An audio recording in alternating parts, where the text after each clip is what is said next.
예, 한동훈 국민의힘 전 비대위원장이 당직자들과 만나서 자주 보자, 정기적으로 자주 보자라고 얘기를 했다고 합니다.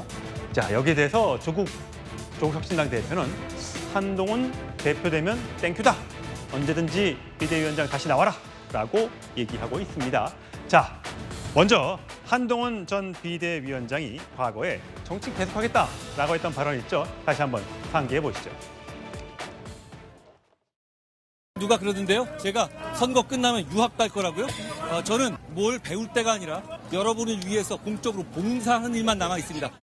저는 공공선을 위해서 이 정치라는 무대에서 나라와 시민을 위해 살기로 결심했습니다. 그만큼 제 마음은 정해져 있습니다. 에서 뭐라든 나라를 걱정하며 살겠습니다. 저는 제가 한 약속을 지키겠습니다. 예, 강성필 부위원장. 예. 자, 한동훈 비대위원장이 여당 사무처 당직자들과 만찬을 보냈고요. 예, 여기 가운데 동그라미 쳐놨던. 자, 저보다 더 고생하셨던 경호팀, 당 실무자들과 만난 것이다. 라고 얘기를 했습니다. 건강이 많이 나아진 것 같아 보였다고 합니다만 사진상에 봤을 때는 살이 좀 많이 빠진 듯한 모습이 보입니다. 네. 근데 저는 한동훈 전 비대위원장이요. TMI가 너무 많은 것 같아요. Too much information. 그러니까 이 일전에 대통령과의 어떤 식사 자리도 거절했으면 그냥 공개하면 안 됐을 건데 그것도 공개가 되고 또 비대위원들과의 만찬도 공개할 필요 없는데 또 공개하고 이거 한동훈 전 비대위원장 공개한 게 아니라 참석자가. 네, 그런데 그럼에도 불구하고 정치권에서는 사실 보는 사실보다 인식이 더 중요한 거 아니겠습니까? 그러니까 그래서 한동훈 비대위원장이 이런 것까지 다 감안을 해서 오해받을 수도 있기 때문에 꼭 저런 것을 했었어야만 하나라는 저는 그런 분석이 있는 거고요. 그래서 한동훈 비대위원장의 저런 모습들이 전당대회를 앞두고 한동훈 비대위원장이 조기 등판하는 거 아니냐라는 해석을 낳게 되고 또 한동훈 전 비대위원장이 조기 등판하게 되면 이 전당대회 전체적인 구도가 엇갈릴 수가 있거든요. 그래서 한동훈 비대위원장께서 조기 등판 하실 거면 빨리 하신다고 선언을 하시고 안 하실 거면 저는 저러한 공개적인 것도 다 좀 자제를 했으면 좋겠다 이런 말씀 드리겠습니다. 예, 한동훈 전 비대위원장이 그러면 어제 현장에서 어떤 얘기를 했을까? 자,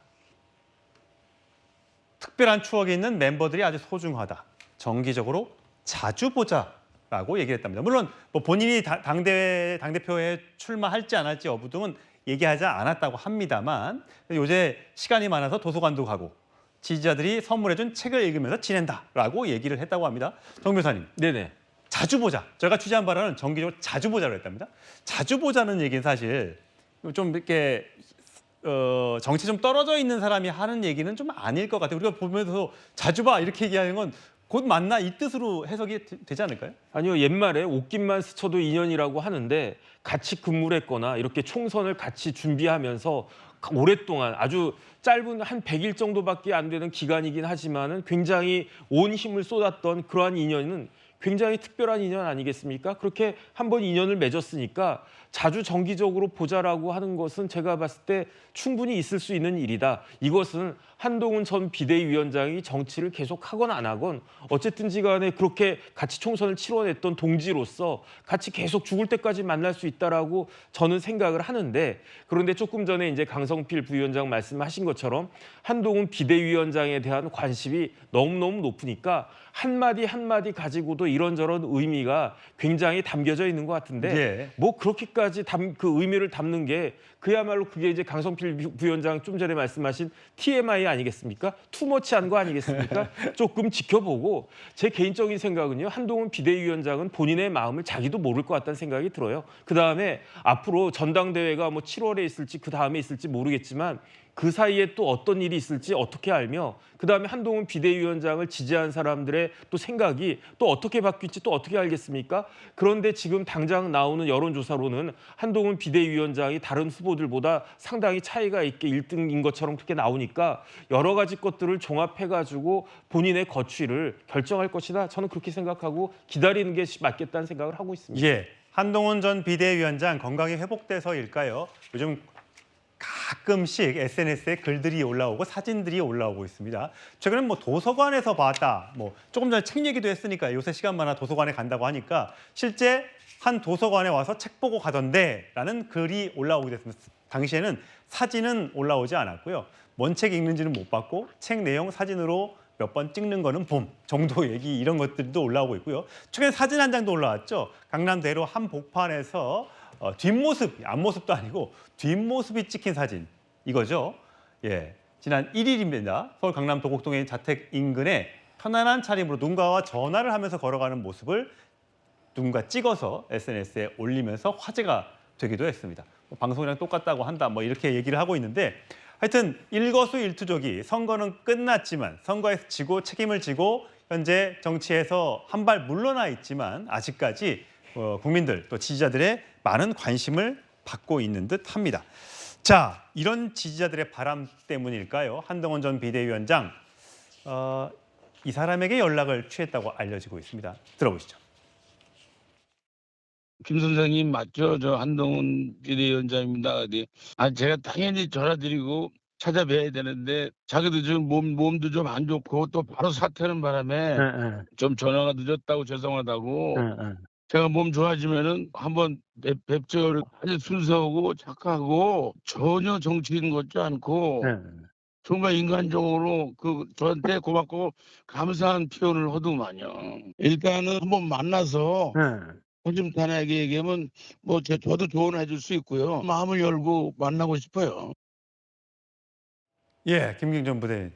혹시 김웅국 씨가 저희 방송에 나와서 아니 이렇게 선거 열심히 도와줬는데 이름 막 열거하면서 도와줬는데 한 사람도 연락 없더라 라고 얘기한 뒤에 진짜 전화가 엄청 쏟아졌다고 하더라고요. 그래서 사실 이렇게 도와준 사람 뭘 바라고 도와준 건 아니겠습니다만 끝나고 나서 떨어지든 붙든 간에 고마웠다라는 말 한마디를 듣고 싶었던 것 같은데 한동훈 전 비대위원장이 전화해서 놀랐다고 합니다. 네. 이게 보면 뭐 정치를 하는 데 있어서 이겼을 때는 어떤 얘기를 해도 다 좋으니까 좋지만 떨어지고 나면 제가 이번에 떨어졌기 때문에 그 마음을 누구보다 잘 아는데 본인도 낙담하지만 그 지지하는 분들, 도와줬던 분들이 더 낙담하거든요. 그럴 때 어떻게 보면 먼저 얘기하고 이른바 낙선 인사를 잘해야 된다 그런 얘기가 있습니다. 정치를 하는 데 있어서 그보다 더 필요한 게 이겼을 때 감사 인사보다 떨어졌을 때 낙선 인사 해야 된다고 하는데 저는 한동훈 전 비대위원장에 대한 관심이 왜 이렇게 많을까? 그거는 사실 본인이 여러 행동을 해서 그런 것도 있지만 예를 들면 홍준표 시장도 그렇고 유승민 전 의원도 그렇고 심평 변호사도 그렇고 끊임없이 자기가 어떤 얘기를 할 때 한동훈 전 비대위원장을 끌고 와서 얘기를 한다는 거죠. 그러니까 그만큼 이번에 대선에서 참패를 겪은 국민의힘 지지자들 입장에서는 마음이 굉장히 허합니다. 그러니까 지금 보면 영수회담이 끝났지만 저쪽에서 계획대로 어떻게 보면 저는 원래 다 계획이 있었고 이태원 특별법은 여야 합의했지만 진짜 통과시키기 원하는 최상병 특검은 강하게 밀어붙였거든요. 이런 일련의 상황을 볼 때 국민의힘이 굉장히 조금 밀린다. 뭔가 허하고 두렵고 불안하고 그럴 때 그래도 우리가 몇 개월 전만 해도 한동훈 전 비대위원장을 통해서 뭉치지 않았냐. 그렇기 때문에 그런 허함이 한동훈 전 비대위원장을 계속 소환하는 거 아닐까. 그래서 저는 한동훈 전 비대위원장이 전 개인적으로 그냥 추측하건데 이번에 나올 가능성이 시간이 지남에 따라 점점 커지고 있다 이렇게 보고 전당대회 출마 가능성이 높아지고 있다. 장윤 변호사님. 이게 사실 김은국, 이상민 의원도 연락이 안 오다가 조만간 만나자고 얘기를 했다고 하고요. 근데 보면 한동훈 전 비대위원장이 비대위원들과도 만나서 만찬을 했고요. 또 당시처 사무처들과 만나서도 저녁 식사를 함께 했고요. 대신 윤석열 대통령이 제안했던 이 오찬이었죠. 그 모임에는 가지 않았단 말이죠. 그리고 또 추후에 지금 일정이 잡혔는지는 아직 모르겠습니다만 총선 이후에 윤 대통령과 한동훈 전 비대위원장이 전화했다는 소식도 들려오지 않고 이런 것들이 그럼 과연 돌아올 때는 한동훈 전 비대위원장의 일성이 윤석열 대통령과의 각을 세우는 부분으로 돌아올 것인가라고 하는 데 관심이 좀 있는 모양이에요. 네, 일단 정치인의 일정도 정치적인 의미를 담아내고 있는 거 아니겠습니까? 지금 당직자들 만나서 이제 회포를 풀었다라고 하는데 한동훈 전 위원장 대통령이 오찬에 함께 하자고 했을 때 그 시점이 금요일이었습니다. 거절했었어요. 그런데 나중에 보도를 봤더니 화요일 날은 또 비대위원들 일부와 그것도 저녁 식사 자리를 함께 했었다고 했거든요. 그렇다면 3일 만에 건강 상황이 급격히 나빠지기는 어렵기 때문에 이 부분은 윤석열 대통령과 거리를 두는 거구나라고 생각할 수밖에 없고요. 저는 왜 자꾸 한동훈 비대위원장은 사실 패장입니다. 그럼에도 불구하고 왜 자꾸 소환되는가? 국민의힘이 리더십이 없어서 그래요. 어떤 리더도 지금 존재하지 않습니다. 자중질환이고 원내대표 선거를 하는데도 뭐 대통령실 눈치 게임이다 이런 평가가 나오고 있죠. 그러니까 한동훈 전 위원장의 빈자리가 더 커 보이는 겁니다. 저는 한동훈 전 위원장이 이런 사실을 모를 리가 없다라고 생각합니다. 그렇다면 등판 시기를 조율질할 거고 본인이 중도 확장성을 가지지 못했다. 그리고 선거의 패인이다라고 했을 때 아마 본인 생각으로는 거기 중심에 윤석열 대통령과 대통령실이 자리 잡고 있다라는 판단을 했을 겁니다. 그 측근들 그리고 교류하는 분들의 육성을 통해서 나오는 진단들이 그랬기 때문에 충분히 미루어 짐작할 수 있는 부분이라고 생각하고요. 그렇다면 이번에는 등판할 때 윤석열 대통령의 어떤 단순한 그림자가 아니라 완전한 좀 분리로 이 정치적인 본인의 미래를 좀 설계하지 않을까라고 생각됩니다. 예, 지금 선거 패배의 원인 등을 놓고 국민의힘에서는 총선 백서를 만들고 있는 모양인데 여러 가지 질문들이 있다고 합니다. 그중에서 비상대책위원장 메시지와 지원 유세는 선거에 도움이 됐나? 1점부터 10점까지 평가를 매겨봐라. 뭐 이런 거죠. 2조 심판론이라든지 운동권 청산 이런 등등이 이게 선거에 도움이 되느냐? 한동훈 원톱 체제로 선거운동을 했는데 이게 효과적이었느냐?